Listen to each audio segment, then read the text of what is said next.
मैं आपकी बेटी की कीमत 2 करोड़ रुपए दूंगा। क्या आप अपनी बेटी बेचना चाहेंगे? साहब आप ये क्या बोल रहे हैं कि मुझे आप 2 करोड़ रुपया देंगे मैं अपनी बेटी बेच दूं? ये तो 2 करोड़ की बात जो है मुझे कानों में सुनाई नहीं दे रही है या फिर मुझे हजम नहीं हो रही है। ठीक है, फिर मैं आपको ये बात दोबारा दोहरा देता हूँ कि आपको मुझे अपनी बेटी देनी होगी। इसके बदले मैं आपको 2 करोड़ रुपए दूंगा। अच्छा, तुम मुझे मेरी बेटी का 2 करोड़ रुपए दोगे, लेकिन मैं अपनी बेटी तुम्हें क्यों बेचूं? यदि आप मेरे बेटी का 3 करोड़ रुपए देंगे तो मैं अपनी बेटी दे दूंगा। पिताजी, ये आप क्या बोल रहे हैं? आप हमारी कीमत लगा रहे हैं? हम बेटी हैं आपकी। तू मुझे ज्ञान मत दे, मुझे पता है मुझे क्या करना है क्या नहीं करना है। तुम्हें पता है ये कितने पैसे वाले हैं, जहाँ जाओगी तहाँ खुश रहोगी। हर बाप तो यही चाहता है कि पैसे वाले के साथ बेटी की शादी कर दूं। मैं भी तो यही कर रहा हूँ ना। पिताजी, आप वही तो समझ नहीं रहे हैं ना कि वो हमको खरीद रहा है और आप हमको बेच रहे हैं। शादी करने में और खरीदने में बहुत फर्क होता है। आपको पता भी है कि वो हमको यहाँ से ले जाके क्या करेगा। हमारी तो पूरी जिंदगी खराब हो जाएगी। तेरी माँ तो मर गई, मैं क्या करूँ? तुम मनहूस बेटी को मेरे सर में छोड़ के चली गई। तू क्यों नहीं मर गई थी? लेकिन नहीं नहीं नहीं, तुम्हारे ही कारण मुझे 3 करोड़ रुपए मिलने वाले हैं। तुम्हें चाह के भी मैं मरने नहीं दूंगा। मुझे कोई फर्क पड़ता नहीं साहब जी, आप मेरी लड़की को ले जाइए, मुझे पैसा दे दीजिए। पिताजी, ये क्या कर रहे हो? अब तो मुझे अफसोस हो रहा है कि अपनी माँ के साथ मैं भी मर जाती। तो फिर ठीक है, ये रहा 3 करोड़ का चेक। और आज के बाद तुम्हारी बेटी पे तुम्हारा कोई अधिकार नहीं है।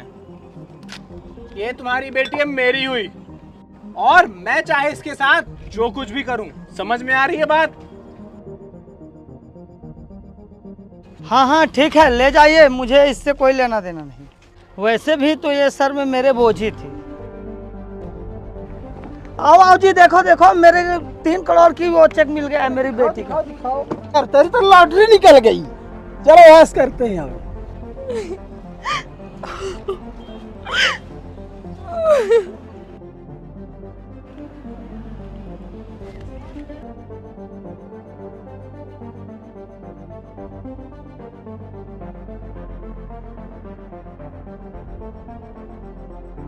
काहे लेके आए हो हमको यहाँ? किसका घर है ये?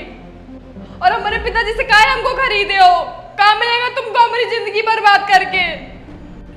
क्या है, तुम ज्यादा बकवास मत करो। जितना तुमसे आज यहाँ बोला जाए उतना ही करो। चलो।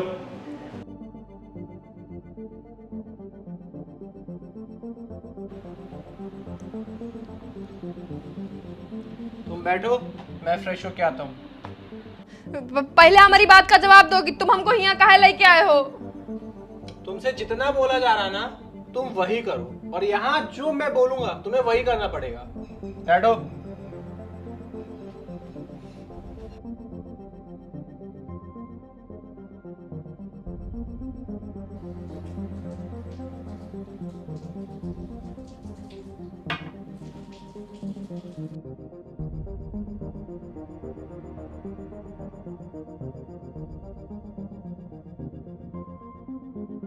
तुम घबराओ नहीं, तुम यहाँ बिल्कुल सेफ हो।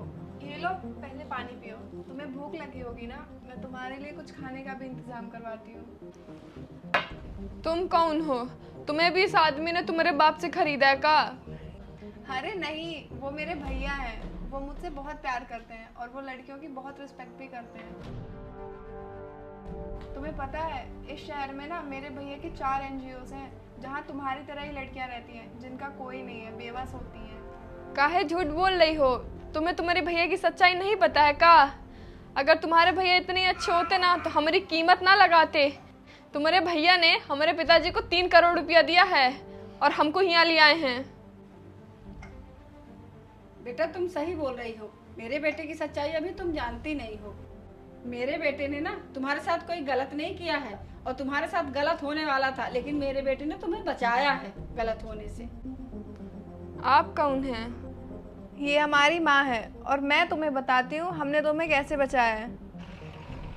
माँ, हमारा ये घर कब कंप्लीट होगा?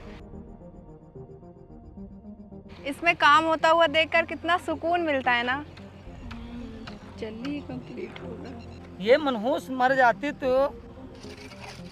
मैं अपनी बेटी की शादी की टेंशन में 2 रोटी खा भी नहीं सक रहा। इसीलिए बेटी मुझे पसंद नहीं है। बेटियां जो होती है बाप को बोझ होती हैं। नहीं, मैं शादी इसकी कैसे कर पाऊंगा। एक काम करो ना चाचा, मेरे रिश्तेदारी में एक लड़का है, दोनों पैर से लगड़ा है, एक आंख से काना है, उसी से अपनी लड़की की शादी करवा दो। अरे आपकी बेटी तो कहीं नहीं सुन रही है। दहेज भी नहीं लगेगा और आपको 10 लाख रुपए भी मिलेगा। ठीक है, बात चलाओ। मुझे क्या लेना देना है, मरती रहेगी। मेरी तो किस्मत ही चमक जाएगी। मेरा पैसा भी नहीं लगेगा, मुझे 10 लाख रुपए भी मिल जाएंगे। माँ, इसकी कितनी गंदी सोच है ना, अपनी बेटी के बारे में ऐसी बातें कर रहा है। हमें ना इसके बारे में भैया से बात करनी पड़ेगी। पता नहीं बेटा, ऐसे लोगों को भगवान बेटियां देता ही क्यों है, जिन्हें बेटियों की कदर ही नहीं। और वो क्या करे बदनसीब, उसकी माँ तो पहले ही मर गई। चलो बेटा, घर चलते हैं और इसके बारे में भैया से बात करेंगे। बस बेटा, और मैंने यही बात अपने बेटे को बताई और मेरा बेटा किसी भी लड़की के साथ गलत होता नहीं देख सकता। और इसीलिए ना बेटा, मेरे बेटे ने ना तुम्हारे लालची बाप को उसकी मुंह मांगी कीमत देकर उसके मुंह में तमाचा मारा है। और बेटा, तुम्हारे पिताजी जैसे लोगों को ना लड़कियों की कदर नहीं होती। हमारी बेटियां ना बेटा हमारे लिए देवी हैं और आज भी ये दुनिया बेटियों से ही चल रही है। ये कितनी पूजनीय हैं। पता नहीं जिनको कदर नहीं भगवान उनको बेटियां क्यों देता है। हमको माफ कर दीजिए मैडम जी, हम तो आपको और साहब जी को बहुत गलत समझ लिए थे।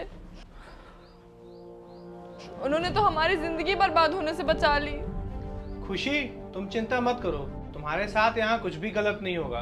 तुम चाहो तो यहाँ रह सकती हो, और अगर यहाँ नहीं रहना चाहती हो तो इस शहर में मेरे 4 NGOs चलते हैं, तुम वहाँ रह सकती हो। मैं बस इतना चाहता हूँ तुम अपनी पढ़ाई कंप्लीट करो और पढ़ लिख कर एक अच्छे इंसान बनो और खुद के पैरों पे खड़ी हो, और तुम्हें देख के 4 लड़कियां मोटिवेट हो, और तुम समाज को ये बताओ कि लड़कियां बोझ नहीं होती हैं। साहब जी, अगर आप जैसे सोच सबकी हो जाए ना तो किसी भी लड़की का जीवन कभी बर्बाद ना होगा। मैं आप लोगों का एहसान कभी नहीं भूलूंगी। और हाँ, मैं यहाँ रहकर आप लोगों पर बोझ नहीं बनूंगी। मैं NGO में ही रहकर अपनी पढ़ाई कर लूंगी। ठीक है बेटा, जैसा तुम्हें सही लगे वैसा करो। हम तुम्हारे हर फैसले से खुश हैं।